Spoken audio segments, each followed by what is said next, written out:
நீங்கள் பணிபுரிகிற அலுவலகங்கள், உங்களுடைய பிள்ளைகள் படிக்கக்கூடிய பாடசாலைகள், நீங்கள் மருத்துவத்திற்காக செல்லக்கூடிய வைத்தியசாலைகள், உங்களுடைய தேவையை நிறைவேற்றிக் கொள்வதற்காக செல்லக்கூடிய அரச திணைக்களங்கள், நீங்கள் போக்குவரத்துக்காக பயன்படுத்தக்கூடிய பேருந்துகள், இங்கெல்லாம் நீங்கள் இவ்வளவு காலமும் சிறிய சிறிய தவறுகள் என்று சொல்லி எதையெல்லாம் சொன்னீங்களோ அந்த தவறுகளுக்கும் நான் முற்றுப்புள்ளி எழுதுறேன் என்று சொல்லி இலங்கையினுடைய 9வது நிறைவேற்று அதிகாரமிக்க ஜனாதிபதி அனுரகுமார திசாநாயக்க புதிய ஒரு திட்டத்தை அறிமுகப்படுத்தியிருக்கிறார். அந்த திட்டம் நாடு பூராகவும் நடைமுறைக்கும் வந்திருக்குது. உண்மையிலேயே வரவேற்கத்தக்க வேண்டிய ஒரு விடயம். இவ்வளவு காலமும் வைத்தியசாலையில் ஒரு தவறு நடந்தா அல்லது ஒரு அலுவலகத்தில் ஒரு தவறு நடந்தா அது ஒரு சில நாட்களுக்கு ஒரு பேசு பொருளாகுமே தவிர அதற்கான முடிவை இதுவரைக்கும் யாரும் பெற்று தந்தது இல்லை. ஆனா இப்ப புதிதாக ஜனாதிபதி பதவி ஏற்றுக்கக்கூடிய அனுரகுமார திசாநாயக்க இதற்கெல்லாமே ஒரு முடிவுரை எழுதியிருக்கிறார். ஒரு புதிய திட்டத்தை அறிமுகப்படுத்தி இருக்கிறார். அந்த திட்டத்தின் மூலம் நாடு பூராகவும் எங்கெங்க நாங்கள் சிறிய சிறிய தவறுகள் என்று சொல்றோமோ இந்த தவறுகள் எல்லாமே கண்டிக்கப்பட போகுது. அதற்கு தண்டனைகளும் வழங்கப்பட போகுது. முதல்ல ஜார் இந்த குற்றவாளிகள், எப்படியான செயல்களுக்கெல்லாம் தண்டனை கிடைக்க போகுது என்று சொல்லி பார்க்கறதுக்கு முன்னுக்கு இப்பதான் நீங்க சேனலுக்கு புதுசாக இருக்கீங்கன்னு சொன்னா சேனலை சப்ஸ்கிரைப் செஞ்சு இணைஞ்சு கொள்ளுங்க.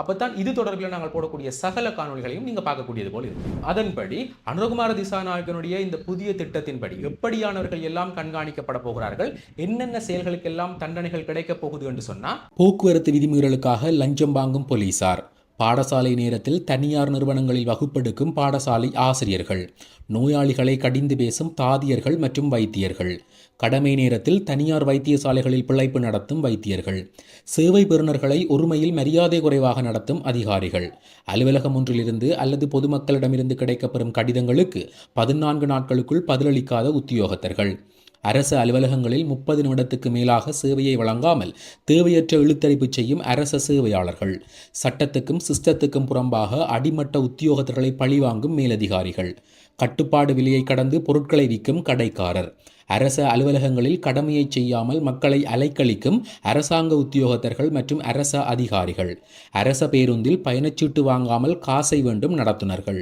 இப்படியான அதிரடி நடவடிக்கைகளை தான் இலங்கையினுடைய ஜனாதிபதி அனுரகுமார திசாநாயக்க மேற்கொண்டிருக்கிறார். ஸோ இதன் அடிப்படையில் இந்த குற்றவாளிகள் கண்டுபிடிக்கப்பட போகிறார்கள். அது எப்படி ஒரு குழு இதற்காக இயங்க போகுது என்று சொன்னால், இலங்கையில் இருக்கக்கூடிய 25 நிர்வாக மாவட்டத்திற்கும் ஒரு மாவட்டத்திற்கு 10 பேர் என்று சொல்லி அவர்களுடைய தலைமையில் குழுக்கள் அமைச்சிருக்குது. மொத்தமாக 250 பேர். இந்த 250 பேருமே அனுரகுமார திசாநாயக்கனுடைய நேரடி தொடர்பில் இருக்கக்கூடியார்கள். அவருக்கு மட்டும்தான் அறிக்கை வழங்க வேண்டிய ஆட்கள்.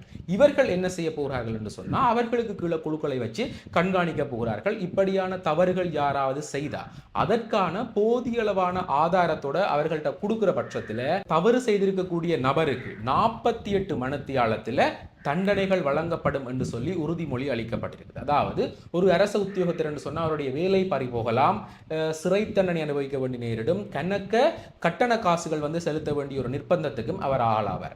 இப்படியான தண்டனைகள் எல்லாம் வழங்கப்படும். இதை தாண்டியும் வேற வேற குற்றச்செயல்களுக்கு நல்ல தண்டனைகள் இருக்குது என்று சொல்லப்படும். ஒட்டுமொத்தமாக இதனுடைய பெயரில் 100 நடவடிக்கைகளை அனுரகுமார திசாநாயக்கனுடைய அரசாங்கம் மேற்கொள்ள போகுது. உண்மையிலேயே வரவேற்கத்தக்க வேண்டிய விடயம். ஏன் என்று சொன்னால், இந்த சிறிய தவறுகள் தான் இலங்கையில பெரிய பெரிய தவறுகள் எல்லாம் நடக்கிறதுக்கு காரணமாக இருக்குது. உண்மையிலேயே லஞ்சம் என்றது கீழே இருந்து ஆரம்பிச்சு நாளைக்கு அவர் ஒரு உயர்ந்த பதவிக்கு வரைக்கும் அங்க போய் மிக அதிகமான லஞ்சங்களை வாங்குறது, அதன் மூலம் நாடு சீரழிஞ்சு கொண்டிருக்கிறது தான் இதுவரைக்கும் நடக்கக்கூடிய உண்மை. அப்ப எல்லாத்தையுமே ஆரம்பத்திலேயே நிறுத்துவோம் என்று சொல்லித்தான் இப்படியான நடவடிக்கைகளை மேற்கொள்றார். அது மட்டும் இல்லாம அது சாதாரண மக்கள் என்று சொல்லி இல்லாம அது அரசியல்வாதிகளாக இருந்தாலும் சரி, படித்தவர்களாக இருந்தாலும் சரி, பதவியில இருக்கக்கூடியவர்கள் பணக்காரர்களாக இருந்தாலும் சரி, இவர்கள் எல்லாருக்குமே இந்த சட்டம் செல்லுபடியாகும். அது மட்டும் இல்லாம இந்த அரசியல்வாதிகளுக்கு என்று சொல்லியும் கணக்க நடைமுறைகளை அனுரகுமார திசாநாயக்க கொண்டு வந்திருக்கார். எனக்கு தெரிஞ்சு இதுவரை காலம் இருக்கக்கூடிய அரசாங்கம் எல்லாமே இந்த அரசியல் இருக்கக்கூடிய நபர்களுக்கு கணக்க சலுகைகளை தான் வழங்கி கொண்டு வந்தது. அது மட்டும் இல்லாம அவர்கள் செய்திருக்கக்கூடிய குற்றச் செயல்கள், அவருக்கு கிடைத்திருக்கக்கூடிய சலுகைகள் எல்லாத்தையுமே இலைமறைக்காய மூடி பாதுகாத்து கொண்டிருந்தது இதுவரை காலம் இருந்திருக்கக்கூடிய அரசாங்கம். இப்ப வந்திருக்கக்கூடிய புதிய அரசாங்கம் இதுவரை காலமும் ஆட்சி பொறுப்பில் இருந்தவர்கள் கூட அவர்கள் செய்திருக்கக்கூடிய தவறுகளுக்கு கூட நாங்கள் தண்டனைகள் வழங்குவோம் என்று சொல்லி உறுதி அளிச்சிருக்கிறார். அது மட்டுமல்லாம கைது நடவடிக்கைகளும் ஆரம்பமாகிறது. பல பேர் நாட்டை விட்டு தப்பிச்சோடியிருக்கிறார்கள். நேற்று நான் ஒரு காணொலி போட்டிருந்தேன். அந்த காணொலியில இதுவரை காலமும் நாட்டை விட்டு வெளியேறியிருக்கிறார்கள். அதாவது இந்த அரசியல் பயத்தின் காரணமாக நாட்டை விட்டு வெளியேறக்கூடிய முக்கிய புள்ளிகளுடைய பெயர் பட்டியலையும் அவர்கள் சென்றிருக்கக்கூடிய நாடுகளையும் பற்றி சொல்லியிருக்கிறார். ஸோ அதே போல கணக்க சம்பவங்கள் இலங்கையில் அதிரடியாக நடந்து கொண்டிருக்கிறது. ஏன் என்று சொன்னால், குற்றம் நிறைந்தவர்கள் தண்டிக்கப்பட போகிறார்கள் என்று சொல்லி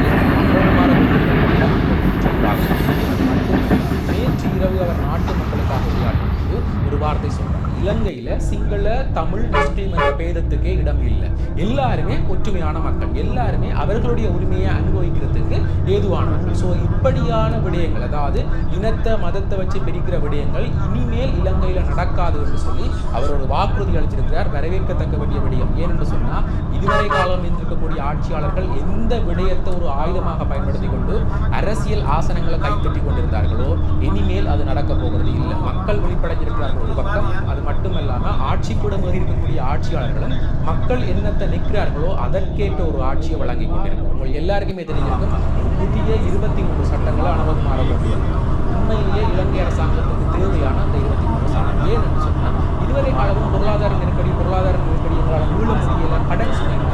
ஆனால் இந்த பொருளாதார நெருக்கடியும் கடன் சுமையும் யாரால வந்திருக்குது என்று சொன்னால் இதுவரை காலமும் ஆட்சியில் இருந்திருக்கக்கூடிய ஆட்சியாளர்களும் அவர்கள் அனுபவித்திருக்கக்கூடிய சலுகைகளும் தான். இதுதான் இலங்கை வங்குரோத்து நிலை அடைகிறதுக்கு மிக பிரதான காரணமாக இருந்தது. ஒரு ஒழுங்கான ஆட்சி முறைமை இல்லாம, ஒரு ஒழுங்கான ஆட்சி திட்டமிடல் இல்லாம சகல நாடுகளையும் கடனை வாங்கி அதிலே அவர்கள் இங்கே இருக்கிற ஒரு சுகபோக வாழ்க்கையை அனுபவிக்குதுன்றதான் இலங்கையினுடைய கடன் சுமை ஏறுறதுக்கு மிக பிரதான காரணமாக இருந்தது. அதன் அடிப்படையில் அனுரகுமார திசாநாயக்க அரசியல்வாதிகளுக்கு கிடைக்கக்கூடிய சகல சலுகைகளையும் சரி அரவாசியாக குறைச்சிருக்கிறார். உண்மையிலேயே ஜனாதிபதியினுடைய சலுகைகள் கூட 50% குறைக்கப்பட்டிருக்கிறது. அப்படி ஒரு சிறந்த ஆட்சியை அனுரகுமார செய்வார் என்று சொல்லி எதிர்பார்க்கப்படுது. என்று சொன்னா இதுவரை காலம் அவர் வெளியிட்டிருக்கக்கூடிய அறிக்கைகளாக இருக்கட்டும், சட்ட திட்டங்களாக இருக்கட்டும், நடைமுறைகளாக இருக்கட்டும், எல்லாமே மிகச் சிறப்பாக இருக்குது. ஒரு அரசியல்வாதி வெளிநாட்டு சுற்றுப்பயணம் போகும்போது குடும்பத்தை அழைத்து கொண்டு செல்ல முடியாதுன்றதிலிருந்து ஒரு நீதிமன்ற நடவடிக்கைகளில் அரசியல் தலையீடுகள் முற்றிலுமாக இல்லாமல் இருக்கும் என்று சொல்லி அவர் வாக்குறுதி அளிச்சிருக்கிறது உண்மையிலேயே இலங்கை வரலாற்றில் முதன்முறை. ஏன்னு சொன்னா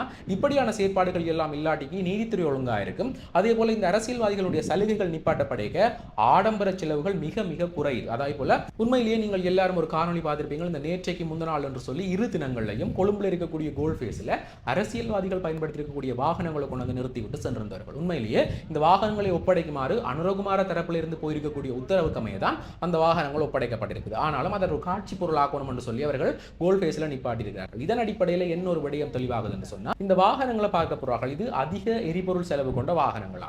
ஒரு அமைச்சருக்கு, ஒரு எம்பிக்கு எத்தனை வாகனங்கள் கொடுக்கப்பட்டிருக்குது, என்னென்ன சலுகைகள் எல்லாம் இவர்கள் அனுபவித்துக் கொண்டிருக்கிறார்கள் என்று சொல்லி பார்த்து அதன் அடிப்படையில் அந்த சலுகைகள் நிப்பாட்டப்பட்டு அவர்களுடைய வாகனங்கள் என்று சொன்னால் அந்த வாகனங்கள் பறிமுதல் செய்யப்படுது.